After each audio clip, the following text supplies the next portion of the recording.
जय हिंद। आज के हिंदी अखबार विश्लेषण रिव्यू में आप लोगों का हार्दिक स्वागत है। Very good morning everybody. बुधवार 7 दिसंबर 2022, मार्ग शीर्ष शुक्ल पक्ष चतुर्दशी विक्रम संवत 2079 पुण्यागंग। हिंदुस्तान अखबार से प्रारंभ करते हैं फ्रेंड्स। भागलपुर कटिहार में गंगा के कटाव पर बनेगा रोड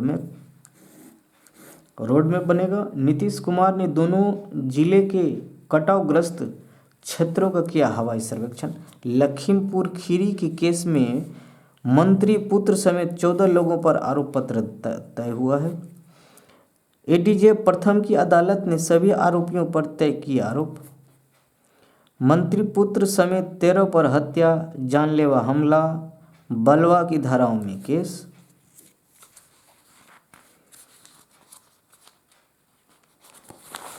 क्राइम का सीन है।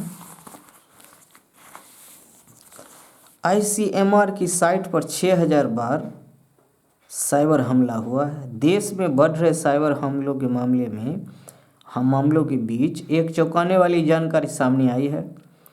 हैकर्स ने Indian Council of Medical Research संस्थान ICMR, Indian Council of Medical Research ICMR की साइट पर एक दिन में 6000 बार साइबर हमला कर साइट हैक करने की कोशिश की। हालांकि वो अपने प्रयास में सफल नहीं हो सके। घटना 30 नवंबर की है। दुनिया के मुकाबले भारत तेजी से बढ़ेगा।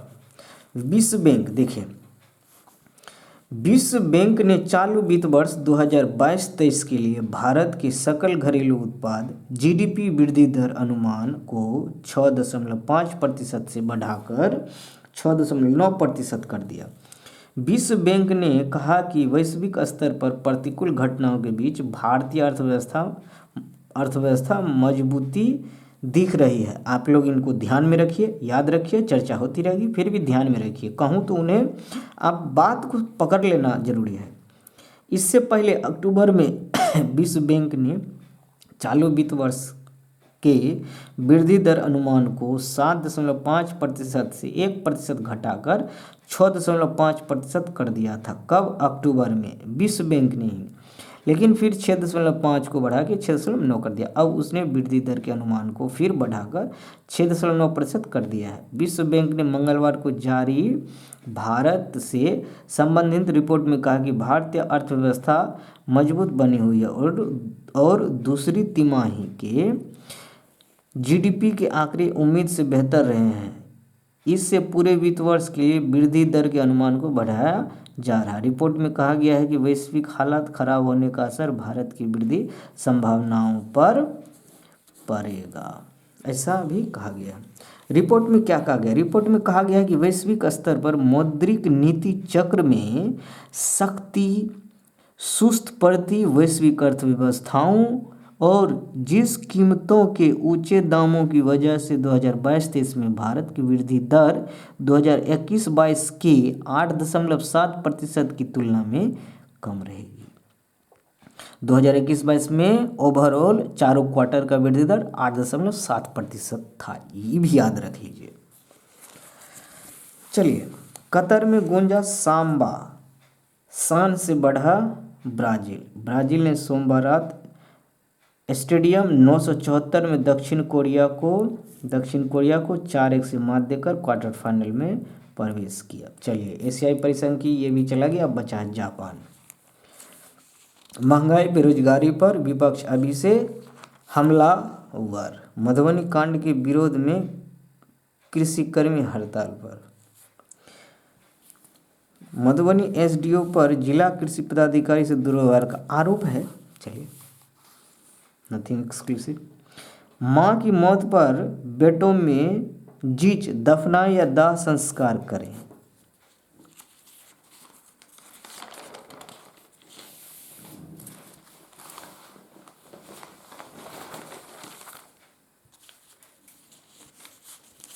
देखिए, निजी नलकूपों के लिए 30,000 किसानों को अनुदान देगी सरकार। 50 से 80% तक किसानों को मिलेगा अनुदान। 2,210 करोड़ अनुदान का प्रस्ताव है। पंप व बोरिंग के लिए मिलेगा अनुदान, देख लीजिए। राज्य के 30,000 किसानों को निजी नलकूप लगाने के लिए 50 से 80% तक अनुदान मिलेगा। इसके लिए 210 करोड़ रुपये का अनुदान प्रस्तावित किया गया है। अनुदान आधारित निजी नलकूप योजना और सिंचित क्षेत्र की मजदूरी के लिए लघु जल संसाधन विभाग जल्द कैबिनेट को प्रस्ताव भेजेगा। दो जल के लिए दो संसाधन जो दो विभाग बनाया गया, लघु जल और जल संसाधन। तो ये जो नलकूप का क्षेत्र आता है वो लघु जल संसाधन विभाग के अंदर आता है, और पेयजल PHD वाला जो योजना होता है वो लघु जल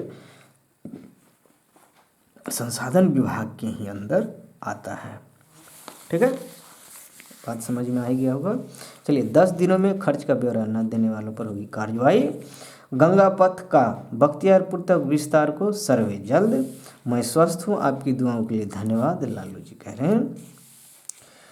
बिहार ने केंद्र से मांगे और 9.76 करोड़ मानव दिवस। देखिए, बिहार सरकार ने केंद्र सरकार से मनरेगा के तहत राज्य में 9.76 करोड़ और मानव दिवस के सृजन को स्वीकृति देने की मांग की है। बिहार के ग्रामीण विकास विभाग ने दूसरी बार केंद्रीय ग्रामीण विकास मंत्रालय से यह मांग की है। इसके पूर्व पूरा प्रस्ताव पिछले माह 10 तारीख को केंद्र सरकार को भेजा गया था, लेकिन उस पर केंद्रीय ग्रामीण विकास मंत्रालय ने मुहर नहीं लगाई। मंगलवार को ग्रामीण विकास विभाग के सचिव बाला मुरुगन डी ने केंद्र सरकार के सचिव शैलेश कुमार सिंह को पत्र भेजकर आग्रह किया कि बिहार की मांग की जरूरतों को देखते हुए 27.26 करोड़ मानव दिवस की स्वीकृति दी जाए। चिंताजनक, बिहार की मिट्टी गंवा रही अपनी उर्वरा शक्ति। बिल्कुल चिंता की वजह देखिए क्या है। देश के साथ ही राज्य भर की मिट्टी में भी सभी पोषक तत्वों की तेजी से हो रही है कमी। खाद्यान्न, सब्जी, फलों में कम हो रहा पोषक तत्व। राज्य सरकार ने कृषि के समग्र विकास के लिए कृषि रोडमैप बनाकर बड़ी पहल की है। तीसरी रोडमैप जारी है, चौथे को लाने की कवायद चल रही है। मार्च 2023 में तीसरी खत्म हो जाएगी, इसलिए कैबिनेट में चौथे की चर्चा चल रही। इसके सार्थक परिणाम भी सामने आए हैं। राज्य में खाद्यान्न समेत फलों और सब्जियों की प्रतिवर्ष रिकॉर्ड उपज हो रही है, मगर मिट्टी मृदा की गुणवत्ता को बरकरार रखने की नई चुनौती सामने आई है। अगर समय रहते इस पर ध्यान नहीं दिया गया तो पंजाब, हरियाणा जैसे राज्यों की तरह ही हमारे खेतों की भी हालत हो जाएगी। खेती की जमीन बंजर या कम पैदावार देने वाली हो जाएगी। राज्य की मिट्टी में बहुमूल्य पोषक तत्वों में प्रमुख नाइट्रोजन की मात्रा 60%, फास्फोरस में 45%, पोटास में 28%, जिंक में 42%, बोरोन में 18%, सल्फर में 24% की कमी हो गई है। वैसे यह स्थिति लगभग पूरे देश में है। इसका खुलासा हाल में केंद्रीय कृषि मंत्रालय की तरफ से जारी मृदा की सेहत से संबंधित रिपोर्ट में की गई थी। मिट्टी की आत्मा मानी जाने वाली जैविक कार्बन की तो 40% तक की कमी हो गई है। इसका सीधा असर सभी तरह के फसलों की गुणवत्ता पर भी पड़ रहा। पूरे बिहार की मिट्टी में पोषक तत्वों का क्षरण समान रूप से है, मगर मुजफ्फरपुर, पश्चिम चंपारण समेत कुछ स्थानों पर मिट्टी अत्यधिक क्षारीय और अम्लीय हो गई है। क्षारीय भी हो गई, अम्लीय भी हो गई है। मिट्टी में 17 से अधिक पोषक तत्व होते हैं जो पौधों के लिए जरूरी है। इनमें नाइट्रोजन, फास्फोरस, पोटास समेत 6 प्रमुख पोषक तत्व की उचित मात्रा मिट्टी में बनाए रखने की जरूरत है। सुनील कुमार, मृदा विज्ञान विशेषज्ञ, सबोर। इसमें फ्रेंड्स हम लोग आगे बात करेंगे ये सारे पोषक तत्व का पौधों में क्या क्या काम होता है, बिल्कुल बारीकी से देखेंगे। बस इतना याद रखिए, 17 में से 6 महत्वपूर्ण जो है काफ़ी ज़्यादा महत्वपूर्ण होता है पोषक तत्व। चलिए, हिंदुस्तान का संपादकीय जो है उसमें विशेष क्या है। गरीबी में जीवन खोजने वाले डोमिनिक कोलकाता को उन्होंने बहुत आसानी से अपना लिया था। जो लोग फुटपाथ पर रहा करते उनके जीवन दिलचस्पी लेने वाले इंसान लेपियर ही थे। स्मृति विशेषज्ञ संजय घोषाल वरिष्ठ पत्रकार, जरूर देखें, यहाँ बहुत इम्पोर्टेंट डाटा है, जरूर देखें। तकनीकी विकास क्या इंसानों के लिए बनेगा बड़ा खतरा, आर्टिफिशियल इंटेलिजेंस के बारे में है फ्रेंड्स। देखिए 5 साल पहले ये निरंकार सिंह, पूर्व सहायक संपादक हिंदी विश्वकोश, लेखक अपने विचार नहीं है ये, इनको हम बिल्कुल समझते हैं। दुनिया भर के वैज्ञानिक महसूस करने लगे हैं कि तकनीकी विकास से मानव जाति के लिए बड़ा खतरा पैदा हो गया है। इसके कारण ही आज सांस लेने के लिए न तो शुद्ध हवा है, न पीने के लिए स्वच्छ जल। बताइए, यह है तरक्की? हम नहीं कह रहे हैं, ये हमारी ओर से नहीं है ये वक्तव्य। देखिए निरंकार सिंह जी, और ये बिल्कुल हकीकत है। तरक्की का दूसरा मतलब क्या है? देखिए, न आज शुद्ध हवा है, न शुद्ध जल है। पता नहीं कल क्या क्या होगा। शुद्ध जमीन, रहने के लिए ज़मीन मिले या ना मिले, बदले में इसे तरक्की कह रहे हैं हम लोग। कई तरह के रासायनिक और कीटनाशकों के कारण खाद्यान्न पहले से ही प्रदूषित हो चुके हैं, इसलिए वे टिकाऊ विकास पर जोर दे रहे हैं। लेकिन असली खतरा तो आर्टिफिशियल इंटेलिजेंस AI से पैदा हो गया। बताइए, अमेरिका और चीन जैसे देश AI से संचालित रोबोट का उपयोग जंग में सैनिकों की जगह करने की तैयारी कर रहे हैं। AI के खतरे के बारे में पता तब चला जब सॉफ्टवेयर इंजीनियर एक प्रयोग कर रहे थे। दरअसल 2017 में फेसबुक के सॉफ्टवेयर इंजीनियरों ने एक प्रयोग किया था। इस प्रयोग के दौरान एक इंजीनियर ने कहा, चलो इंसानों से नहीं मशीनों की आपस में बात कराते हैं। फिर उन्होंने उनका नाम बॉब और एलिस रखा। जब ये दोनों आपस में बात कर रहे थे तब इंजीनियरों को पता नहीं चला कि ये दोनों क्या बात कर रहे हैं। फिर इंजीनियरों को शोध से पता चला कि उन्होंने अपने आप में एक गुप्त भाषा विकसित कर ली है। यह देख इंजीनियरों ने तुरंत इस कार्यक्रम को बंद कर दिया।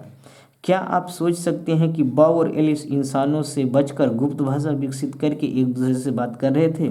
यह बेहद खतरनाक प्रयोग था। यह बताता है कि आगे जाकर AI कितना खतरनाक होगा। 5 साल पहले प्रोफेसर हॉकिंग ने आर्टिफिशियल इंटेलिजेंस के बारे में कहा था, जिन बोतल से बाहर आ चुका है वह इस बात से डरे नहीं थे कि AI एक ऐसी प्रजाति को सामने ले आएंगे जो इंसानों को बहुत पीछे छोड़ देगी।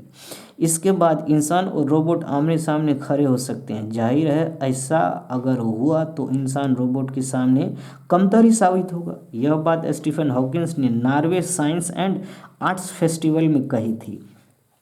इसमें कतई संदेह नहीं है कि पिछले 70 साल के दौरान दुनिया की नई तकनीकी आविष्कारों और खोजों ने हमारा जीवन बदल दिया है। फिर डिजिटल क्रांति ने आर्थिक वृद्धि का नया इतिहास लिखा, जिनका आज पूरा समाज लाभ उठा रहा। 1990 के दशक के बीच से लगभग 2000 के बीच तक ऐसा हुआ था, और इसमें कुछ श्रेय असल में काम करने की जगहों में पर्सनल कंप्यूटर को दिया जाता है। तब से हम इसका उपयोग कर रहे हैं, पर हमें आर्थिक समृद्धि का वह स्तर हासिल नहीं हुआ जो डिजिटल टेक्नोलॉजी की वजह से ज़्यादा बराबरी में बटा हुआ हो सकता था। इसलिए हमें और ज़्यादा व्यापक तकनीक की ज़रूरत है। इसकी एक झलक माइक्रोसॉफ्ट के CEO सत्य नडेला ने अपनी किताब हिट रिफ्रेश में पेश की है। इसमें यह बताया गया है कि हिट रिफ्रेश सत्य नडेला, याद रखिए किनका हिट रिफ्रेश पेश किया। इसमें यह बताया गया है कि आर्टिफिशियल इंटेलिजेंस, मिक्स्ड रियलिटी और क्वांटम कंप्यूटिंग से किस तरह आपकी ज़िंदगी बदलने वाली है। किन किन चीज़ों से? आर्टिफिशियल इंटेलिजेंस, मिक्स्ड रियलिटी और क्वांटम कंप्यूटिंग से किस तरह आपकी ज़िंदगी बदलने वाली है। 3 पैरामीटर है। आप असल दुनिया और वर्चुअल या आभासी दुनिया में फ़र्क तक नहीं कर पाएंगे। यह मिश्रित यथार्थ दुनिया होगी। मिश्रित यथार्थ टेक्नोलॉजी के साथ कंप्यूटिंग का सबसे शानदार तजुर्बा माइक्रोसॉफ्ट रच रहा है। ऐसा अनुभव जिसमें आपकी देखने की जगह कंप्यूटिंग की सतह बन जाती है, और डिजिटल दुनिया व आपकी भौतिक दुनिया आभास में मिलकर एक हो जाती है। आपने मैट्रिक्स हॉलीवुड की मूवी देखी होगी, मैट्रिक्स याद आ रहा होगा, मैट्रिक्स। तो देखिए मैट्रिक्स में इसी तरह की इस पे बेस्ड मूवी है। स्टीफन हॉकिंग भविष्यवाणी कर गए हैं कि जेनेटिक एडिटिंग की तकनीक सुपर ह्यूमन महामानव की एक नई जाति को जन्म देगी।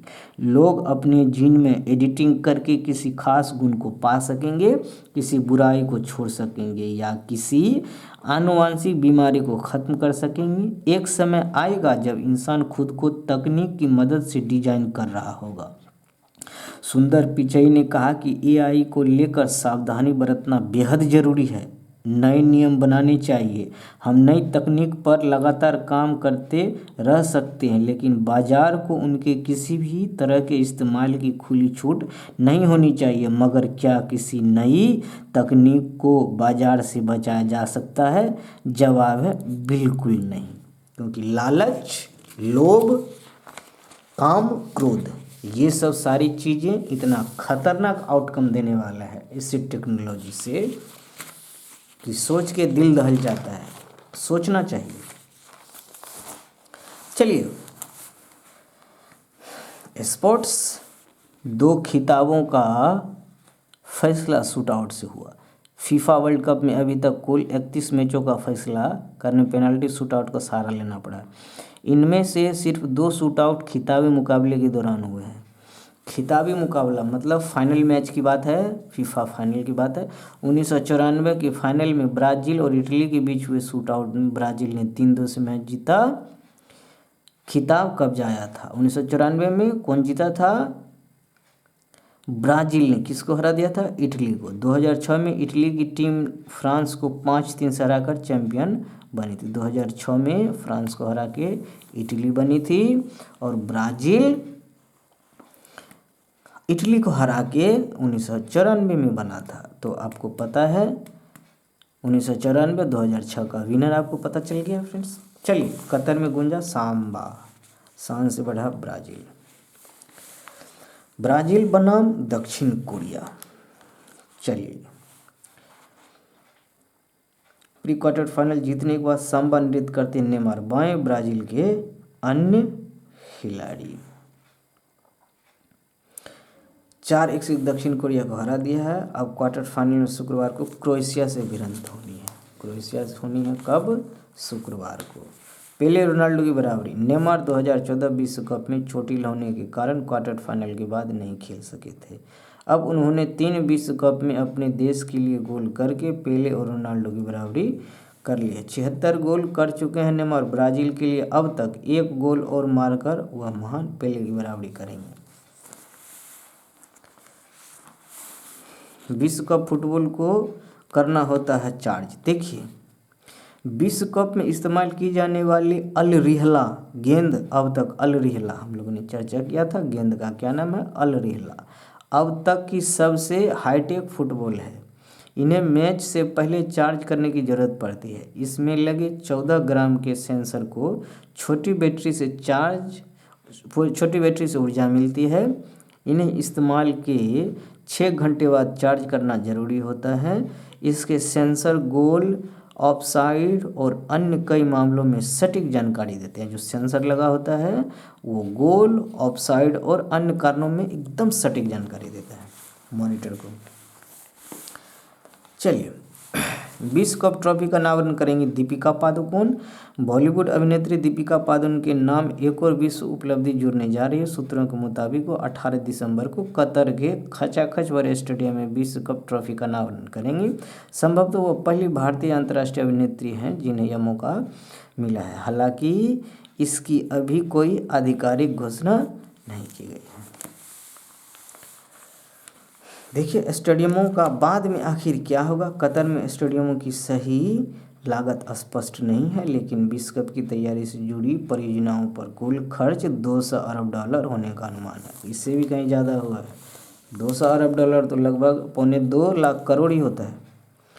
8 दूनी 16, 82 का रेट से जोड़ोगे तो, लेकिन पहले हुआ है तो 80-75 लेते हैं, 1.5 लाख करोड़ से ऊपर है। विश्व कप अब धीरे धीरे अंतिम पड़ाव पर जा रहा है। इसके बाद इसका क्या होगा? स्टेडियम 974, यहाँ अब विश्व कप के लिए और मैच नहीं होना है। लुसेल स्टेडियम में स्कूल, दुकानें, कैफ़े, खेल सुविधाओं और स्वास्थ्य क्लिनिक खोले जाएंगे। अलबयात स्टेडियम, यहाँ एक 5 सितारा होटल खुलेगा। अहमद बिन अली स्टेडियम, इसका स्थानीय फुटबॉलर क्लब इस्तेमाल करेगा। अल जनब स्टेडियम, यह भी फुटबॉल क्लब को दिया जाएगा। खलीफा अंतर्राष्ट्रीय स्टेडियम कतर की राष्ट्रीय टीम के मैचों की मेजबानी कर सकता है। इसमें 2026 विश्व कप के लिए क्वालिफाइंग मुकाबले भी शामिल हैं। 2026 कहाँ होगा, हम लोगों ने बात किया था। भारतीय टीम के सामने सीरीज बचाने की चुनौती है। पवार हटे कानितकर बल्लेबाजी कोच। महिला क्रिकेट, नई दिल्ली, महिला T20 विश्व कप में सिर्फ 2 महीने बचे हैं। ऐसे में BCCI ने पुनर्गठन की प्रक्रिया के लिए मुख्य कोच रमेश पवार को राष्ट्रीय क्रिकेट अकादमी NCA भेज दिया है। BCCI ने मंगलवार को प्रेस विज्ञप्ति में यह जानकारी दी। रणजी में 3 महिला अंपायर, नई पहल है। देखिए, मनीषा साल की सर्वश्रेष्ठ पैरा बैडमिंटन खिलाड़ी है। भारतीय युवा खिलाड़ी मनीषा रामदास को मौजूदा सत्र में शानदार प्रदर्शन के लिए विश्व बैडमिंटन महासंघ BWF की साल की सर्वश्रेष्ठ महिला पैरा बैडमिंटन खिलाड़ी चुना गया है। ठीक है, मनीषा रामदास को महासंघ ने सोमवार को 17 वर्षीय मनीषा को विजेता घोषित किया। मनीषा ने विश्व चैंपियनशिप के SU5 वर्ग में, किसमें, SU5 वर्ग में स्वर्ण पदक जीता था। उन्होंने 2022 में कुल 11 स्वर्ण पदक और 5 कांस्य जीते। इस वर्ग में अन्य दावेदारों में भारत की नित्या श्री, सुमति और मानसी जोशी, सेरिना सामोती, ग्यूलियाना पावेदो, फ्लोरेंस और पिलार जेरमुई शामिल थी। लेकिन मनीषा गुरुदास जीत गई, मनीषा रामदास जीत गई। प्रणय के कंधों पर भारतीय उम्मीदों का भार। BWF विश्व टूर फाइनल्स में भारत की ओर से पुरुष एकल दावेदार है।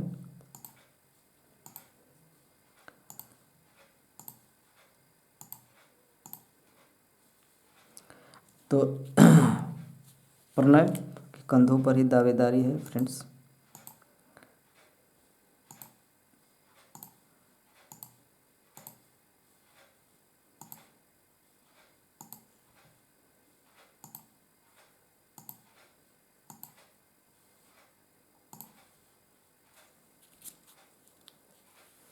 एक नज़र, प्रणय ने इस साल थॉमस कप में भारत की खिताबी जीत में अहम भूमिका निभाई थी। BWF विश्व टूर फाइनल्स में भारत की ओर से पुरुष एकल में दावेदारी है। स्विस ओपन सुपर 300 में उपविजेता, Indonesia open super 1000, Malaysia master super 500 के सेमीफाइनल खेले। भारत के लिए सिंधु यह टूर्नामेंट जीतने वाली एकमात्र खिलाड़ी हैं। समीर 2018 में सेमीफाइनल खेले थे। ग्रुप ए, एलेक्सेन डेनमार्क, कोडाई नोरोका जापान और लिu गुआंगझू चीन। ग्रुप बी, चाओ टिएनजेन चीनी Taipei, Christie Indonesia, Anthony Ginting Indonesia और लोकिन येऊ सिंगापुर की। रख लीजिए, याद रख लीजिए, वरना चर्चा होती ही रहेगी। देश दुनिया की खबरें हैं फ्रेंड्स। 5 में से 1 नौकरी पेशा के कार्यस्थल पर उत्पीड़न होता है। मोदी 11 दिसंबर को आए संस्थानों का उद्घाटन करेंगे। कर्मियों के घर से मिले सोने की घड़ियां और लग्जरी गाड़ियां। कांग्रेस के कायाकल्प में जुटे खड़गे। बिजनेस ब्याज दर बढ़ने की गति धीमी होने की संभावना है। भारतीय रिजर्व बैंक संभवतः बुधवार को ब्याज दर में बढ़त की गति को धीमा करना शुरू करता नजर आ सकता है। RBI की तरफ से इस तरह के संकेत मिल रहे हैं। वह अपने कठोर मौद्रिक नीति के अंत के करीब हैं। चलिए, क्या कुछ होता है नज़र बनाए रखेंगे हम लोग। CNG के GST में आने तक उत्पाद शुल्क घटाए जाए। मौद्रिक नीति की घोषणा से पहले ठिठका शेयर बाजार। फिच ने भारत की वृद्धि दर अनुमान बरकरार रखा। देखिए, फिच साख निर्धारित करने वाली एजेंसी फिच रेटिंग ने चालू वित्त वर्ष 22-23 के लिए भारत की आर्थिक वृद्धि दर के अनुमान को 7% पर बरकरार रखा है। वही 2023-24 में इसके धीमी प्रगति 6.2% और 2024-25 में 6.9% रहने का अनुमान है। इससे पहले सितंबर में चालू वित्त वर्ष में वृद्धि दर 7%, अगले वित्त वर्ष 6.7% तथा 2024-25 में 7.1% रहने की संभावना जताई गई है। बहुत करीब है। मंगलवार को कहा है कि भारत में पेट्रोलियम कंपनियों पर लगाया गया अप्रत्याशित लाभ कर 2023 में कच्चे तेल के दामों में नरमी के बाद चरणबद्ध तरीके से खत्म कर दिया जाएगा।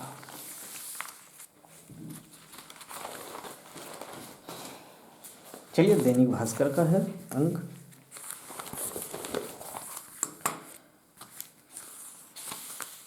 फिल्मी स्टाइल में क्राइम सीन है। देखिए, दुकान में ग्राहक बन घुसी युवती, साथी आए, लूटा 1 करोड़ का गहना। फिल्मी स्टाइल बोलते हैं इसको। 62 साल से ऊपर के शिक्षक अब नहीं करवा पाएंगे छात्र छात्राओं को पीएचडी, यूजीसी का गाइडलाइंस। ब्राजील हर गोल पर चिढ़ने लगा, दिग्गज बोले यह घमंड है। ब्राजील स्पोर्ट्स को स्पोर्ट्स भावना से ही खेलनी चाहिए। आधार लिंक करते ही 1.86 करोड़ किसान 6,000 वाले लाभ से बाहर। आधार लिंक करते ही बताइए 1.86 करोड़ किसान 6,000 वाले लाभ से बाहर हो चुका है। अपात्र की पहचान शुरू होते ही असर देख लीजिए। किसान सम्मान निधि के वास्तविक लाभार्थी अब घटकर 8.58 करोड़ हुए। 2 करोड़ के करीब कम हो गया, मतलब 10 करोड़ 58 लाख के करीब था या 10.5 करोड़ के करीब अप्रॉक्स था।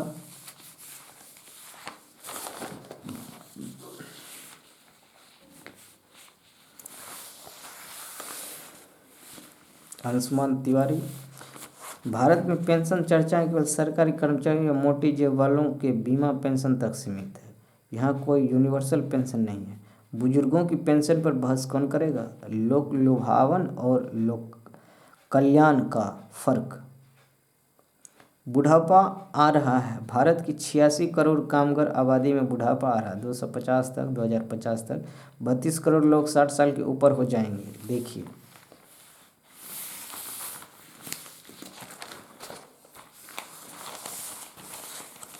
स्पोर्ट्स वर्ल्ड कप फाइनल में कौन कौन से टीनेज खिलाड़ी गोल कर चुके हैं? पेले, किलियन एम्बापे। किस देश ने वर्ल्ड कप जीतने के बाद अगले वर्ल्ड कप में हिस्सा नहीं लिया? उरुग्वे। ऐसी टीम जो सबसे ज़्यादा बार फाइनल में पहुंची लेकिन चैंपियन बनने में असफल रही? नीदरलैंड। देखिए, 17 का पिछले अंक का जवाब है BEE, बा।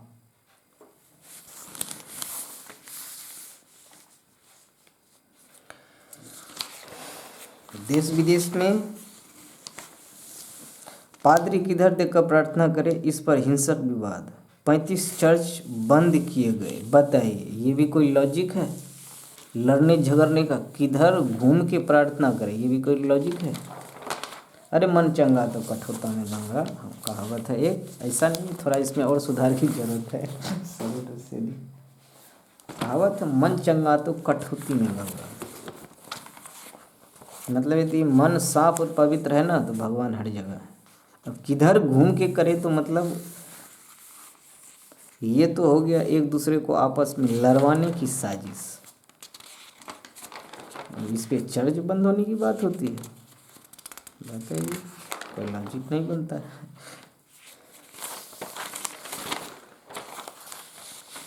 है। स्पेस सेक्टर में बड़ा व्यावसायिक अवसर। प्रीतम बनर्जी, स्टार्टअप कंपनियों को यह पता है कि सैटेलाइट सेवाओं का बाजार बहुत बड़ा है और उसका लगातार विस्तार होता जाएगा। विकासशील देश और उनके नागरिक कुछ समय पहले तक बहुत सारी सेवाओं के इस्तेमाल के बारे में सोच भी नहीं सकते थे, पर अब स्थिति बदल रही है। इनका लाभ निजी क्षेत्र की कंपनियां उठा सकेंगी। कहने की आवश्यकता नहीं है कि व्यवसाय बढ़ने के साथ इस क्षेत्र में रोजगार के अवसर भी पैदा होंगे और सहायक उद्यमों का विकास भी होगा। नशीले पदार्थों पर रोक। देखिए हमने चर्चा भी किया था अभी अभी DRI का जो सम्मेलन हुआ था इसमें सीतारमण ने खुफिया एजेंसी से कहा कि विश्व स्तरीय तस्करी के नकल तस्करी रोकने कदम उठाए तो नस्ली पदार्थ तस्करी दशकों से, लेकिन हाल ही में कुछ समय देश को वित्त वर्ष 2021-22 में 3,440 ग्राम हीरोइन और 321 किलोग्राम कोकीन समेत कई तरह के नशीले पदार्थ बरामद किए गए। पिछले सप्ताह गुजरात में 143 किलोग्राम नशीली वस्तुएं पकड़ी गई। अंतर्राष्ट्रीय तस्करों का हौसला इतना बढ़ गया कि वे बड़ी खेप समुद्री जहाज़ों में से भेजने लगे हैं। जब भी ऐसे पदार्थ पकड़े जाते हैं तस्करों में लिप्त अपराधियों को पकड़ा जाता है और मीडिया में कुछ दिनों तक चर्चित होता है। फिर अधिकारियों की ओर से मुस्तैदी बरतने और दोषियों को सजा दिलाने की बातें की जाती, लेकिन जल्द ही मामला ठंडे बस्ते में डाल दिया जाता है। कि ऐसे मामले आते हैं कि लोगों में यह सवाल स्वाभाविक रूप से उठता है कि अपराधियों को जेल भेजें और सरगना को घटनाओं में लिप्त है। उन्होंने यह भी सही ही कहा है कि एजेंसियां छोटे अपराधियों को पकड़ती है जो पर्याप्त नहीं है। जब तक देश के भीतर और बाहर कई बड़े नेटवर्कों के सरगनाओं को नहीं पकड़ा जाएगा तब तक तरह घटना नहीं रोकी जाएंगी। यदि एजेंसियों की डाटा अपराधियों के हाथ लग जाएंगे तो उनके विरुद्ध हो रही कार्रवाइयों को धक्का लग सकता है। सीतारमण ने एजेंसियों को सतर्क रहने को कहा। नशीले पदार्थ का कारोबार न केवल आपराधिक कृत्य है बल्कि यह देश के भविष्य को जटिल करने का क्रम भी। कुछ समय पहले आई एक रिपोर्ट में बताया कि हमारे देश में नशे के आदी लोगों की तादाद 10 करोड़ से अधिक है। हाल के समय में यह संख्या बढ़ी है तथा चपेट में अत्यधिक युवा और किशोर आ रहे हैं। 10 करोड़ से ज़्यादा है बात है। डाटा आपने देखा, स्पेस सेक्टर में बड़ा व्यवसाय का अवसर भी आपने देखा।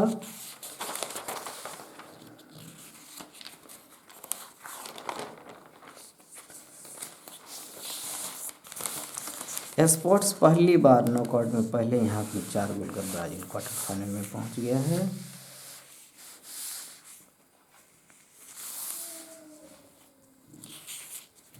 एशिया के सबसे बड़े परोपकारी नायक बने अडानी। देखिए डाटा सामने है। परोपकारी बने अडानी, सबसे बड़े धन जुटाने वाले में भी है अडानी। पटरी सहित गायब हो गई बीबी लाइन की 53 किलोमीटर की खरबों की जमीन। यहाँ बन गए मकान, दुकान व होटल। बताइए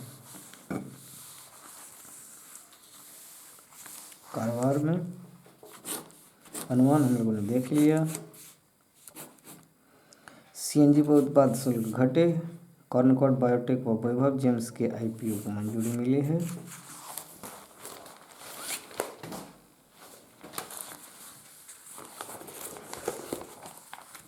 प्रदेश में 18 और 28 को तय निकाय चुनाव हम लोगों ने चर्चा किया था। कटिहार का तत्काल लोग कटाव। फिल्मी स्टाइल में क्राइम को अंजाम दिया गया है। हम लोगों ने देखा प्रशासन की लापरवाही का एक पुख्ता सबूत। देखिए फिल्मी स्टाइल में क्राइम को अंजाम दिया जाता है और हम लोग बड़ी गर्व से पढ़ते हैं। क्या बात है। पारदर्शी नई न्यायाधीशों की नियुक्ति प्रक्रिया है। Sorry to say this, extremely sorry. Doctor Harbansh Dikshit. न्यायाधीशों की नियुक्ति वाले कॉलेजियम सिस्टम का सबसे बड़ा दोष यह है कि वह गोपनीय के अंधेरे में काम करता है। आप इनको पॉज करके अवश्य पढ़ें। यहाँ कॉलेजियम सिस्टम का पूरा हिसाब और किताब, पूरी बायोडाटा, पूरी प्रक्रियाएं बड़ा विस्तार से डॉक्टर हरबंश दीक्षित जी ने पेश करा है। आप जरूर देखिए।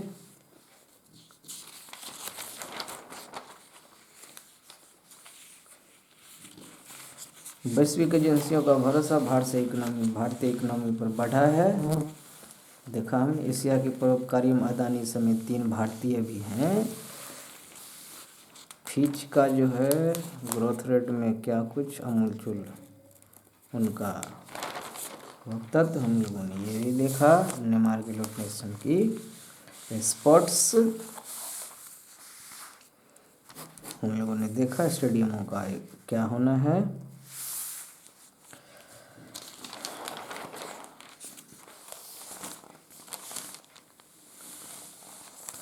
चंद्र मिशन पूरा कर ओरियन पृथ्वी को रवाना 11 को पहुंचेगा।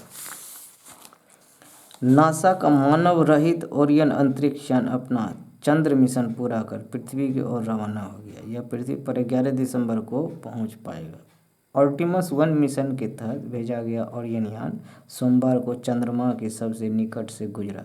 उसने चंद्रमा की सतह से सिर्फ 80 मील 130 किलोमीटर की ऊंचाई पर उड़ान भरी। वापस आ रहे हैं।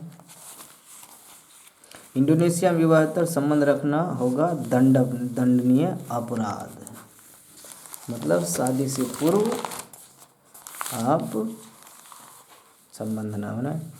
पहली बार अमेरिका में जहरीले इंजेक्शन से दी गई मौत की सजा 1982 में टेक्सास में हुआ ये घटना। देश में पहली बार आधिकारिक रूप से कराया गया विधवा विवाह, आधिकारिक रूप से कराया गया था विधवा विवाह 1856 में। आज ही कोलकाता में ईश्वरचंद्र विद्यासागर के प्रयासों से 11 वर्षीय विधवा कालीमती का विवाह भारी पुलिस संरक्षण में ईश्वरचंद्र विद्यासागर से हुआ था। श्रीचंद्र विद्या रत्न से हुआ था। इसी साल 26 जुलाई को हिंदू विधवा पुनर्विवाह अधिनियम पारित होने के बाद यह पहला विधवा विवाह था। 26 जुलाई को उसी साल 1856 में। अपनी वीरता में क्रांतिकारी यतीन्द्रनाथ ने हिला दिया था ब्रिटिश राज। महान क्रांतिकारी यतीन्द्रनाथ मुखर्जी बाघा जतीन का जन्म 1879 में आज ही अविभाजित बंगाल के कायाग्राम गांव बांग्लादेश में हुआ था। कॉलेज के दिनों में देश के लिए कुछ करने की इच्छा जाग गई। क्रांतिकारी संगठन अनुशीलन समिति तथा युगांतर से जुड़कर कई क्रांतिकारी गतिविधियों में हिस्सा लिया। 1912 में जर्मन अधिकारियों से हथियारों का सौदा किया, जिसकी भनक अंग्रेजों को लग गई। कई महीने तक छिपे रहने के बाद 10 दिसंबर 1915 को अंग्रेजों के साथ मुठभेड़ में उनका निधन हो गया। सेशन के अंत में फ्रेंड्स स्वामी विवेकानंद जी कहते हैं, कभी मत सोचिए कि आत्मा के लिए कुछ असंभव है। ऐसा सोचना सबसे बड़ा विधर्म है। अगर कोई पाप है तो वह यह है कि कहना कि तुम निर्बल हो या अन्य निर्बल है। धन्यवाद। जय हिंद, जय भारत। सदा खुश रहें।